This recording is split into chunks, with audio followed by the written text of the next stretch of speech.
The morning sun spilled over the steps of the Willow Creek courthouse, casting jagged shadows as I adjusted my tie and stole a glance at my wife, Emma, her 8-month pregnant belly straining against her simple navy dress. Her hand trembled in mine, her voice barely a whisper. "Are you sure we're ready for this, David?" I squeezed her hand, fury simmering beneath my calm exterior. "Don't worry, love. Linda Harper has no clue what she's walked into. My name is David Rivera, and until 4 months ago, I was just another resident of Oak Ridge Meadows, trying to build a quiet life with Emma in our new home at 1423 Elm Street. What Linda, our HOA president, didn't know was that I was also Judge David Rivera of the State Superior Court, a fact I'd kept under wraps to avoid the neighborhood's petty politics. For months, Linda had made our lives hell with relentless violations, her harassment growing crueler as Emma's pregnancy advanced. Today, in this courtroom, her malice would unravel in a way that would shock everyone. It all began 9 months ago when Emma and I moved into Oak Ridge Meadows, a picturesque suburban enclave with manicured lawns and promises of community warmth, perfect for raising our son. But Linda Harper, a 57-year-old HOA tyrant with impeccably styled silver hair and a permanent sneer, ruled the neighborhood like a dictator. From her perch at 1425 Elm Street, she scrutinized our every move, her binoculars and notebook always at the ready. From day one, she made it clear we didn't belong, maybe because we were younger at 30 and 34, or because we were one of the few Latino families in this affluent, mostly white neighborhood.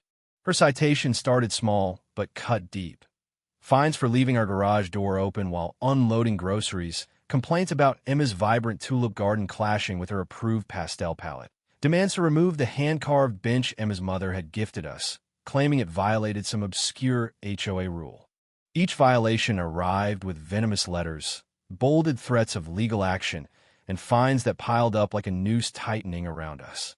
Emma, battling nausea and the weight of her first pregnancy, would sob over each new letter. "Why does she hate us?" she asked one night, clutching another citation, her tears soaking my shirt. I held her close, promising it would pass, but I was wrong. Linda's attacks grew vicious, especially after Emma's belly began to show at 5 months. She filed complaints about Emma's maternity dresses being too bold for the mailbox run, claimed our baby preparations crib deliveries, a stroller disrupted the neighborhood's serenity. She even argued that our visible baby items signaled an undesirable demographic shift.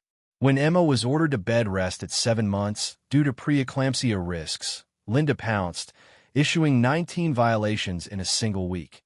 Newspapers on the driveway, an unmowed lawn, a medical delivery truck lingering too long. I called her, pleading for mercy, but her response was chilling. "Rules don't bend for people like you," she sneered. "If you can't keep up, maybe you belong in a less refined neighborhood." The racist undertone was unmistakable, and that night, Emma's stress triggered a blood pressure spike, landing us in the ER at 3 a.m., terrified for our son's life. That was my breaking point.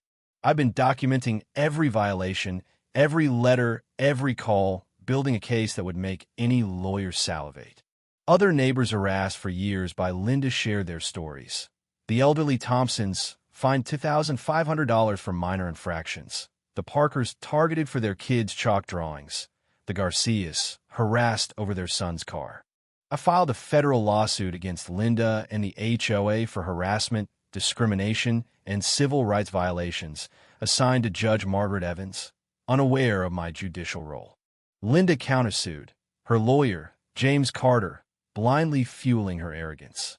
Discovery exposed her emails plotting to cleanse the neighborhood of undesirables, targeting minorities and young families.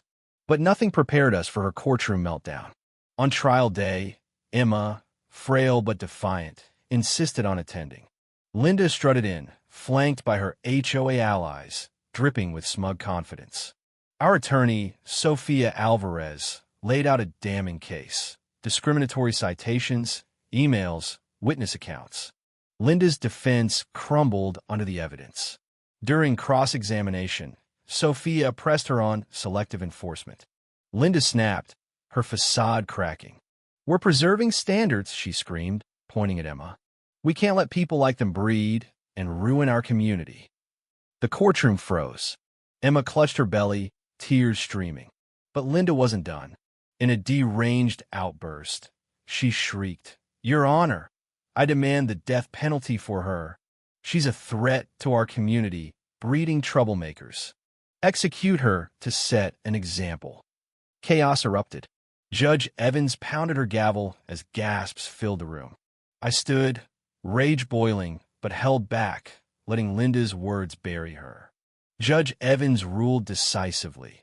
A permanent injunction barring Linda from HOA roles or contacting us, plus a referral for hate crime charges. The media exploded. HOA tyrant demands death for judge's pregnant wife, costing Linda her job, marriage, and reputation. Her house was foreclosed, her family shattered. 3 months later, Emma gave birth to our son, Lucas, welcomed by a neighborhood united against Linda's hate. The Thompsons, Parkers, and others joined a class action suit, bankrupting her. Oak Ridge Meadows transformed into a true community, with a new HOA focused on inclusion. Lucas, now 2, plays happily in a neighborhood that chose love over hate. Linda's letter, sent a year later, begged forgiveness, citing my judgeship as her regret, not her actions. Emma scoffed. She's only sorry she lost. We tossed it unmoved. Linda's hate crime conviction brought 3 years in prison, and her case became a legal landmark, protecting families nationwide. Our son grows up surrounded by love, in a community rebuilt from the ashes of her cruelty. What would you have done in our shoes? Would you have revealed your power early, or let the truth unfold? Should Linda's punishment have been harsher? Comment below, like, and subscribe for more real stories of justice.